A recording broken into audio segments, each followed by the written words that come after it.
Bonjour à tous. Je continue à vous partager des extraits du livre du cardinal Ouellette, Mystères et sacrements de l'amour.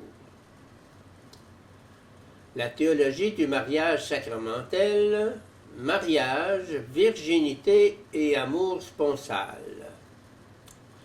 Dans l'itinéraire chrétien, le mariage des baptisés marque l'entrée dans un état spécifique par rapport à l'état général des fidèles, l'état conjugal.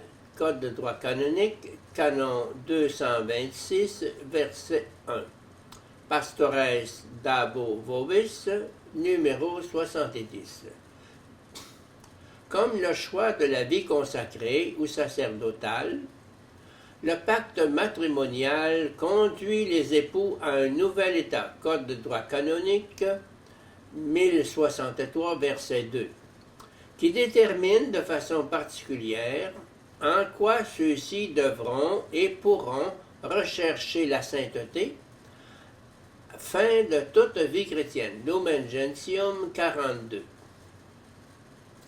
Balthazar fait ainsi apparaître cette perspective. Le oui de la promesse matrimoniale et le oui du vœu religieux correspondent à ce que Dieu attend de l'homme, l'offrande de soi, sans condition. De même que le Seigneur s'est offert totalement sur la croix, corps et âme, pour le Père et pour le monde. Dans l'état d'élection, le chrétien donne son âme et son corps à Dieu, et Dieu distribue le fruit du sacrifice à ses frères, et donne une mission à l'intérieur de l'Église à celui qui s'est offert.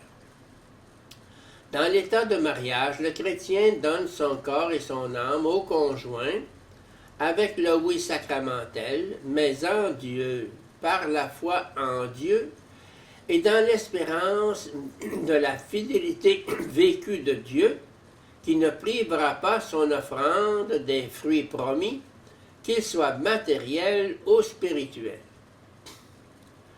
Les états spécifiques du mariage et de la virginité se caractérisent par un lien qui confère la forme d'un service surnaturel, puisqu'en eux, le corps et l'esprit sont impliqués. La perfection de l'amour est toujours un don de soi à un autre. Une telle donation ne peut pas être vérifiée sans un don dialogal, que seul le mariage et la virginité consacrée rendent possible. Celui qui ne donne pas son propre corps et son esprit demeurant de ce à quoi nous sommes appelés par le Christ.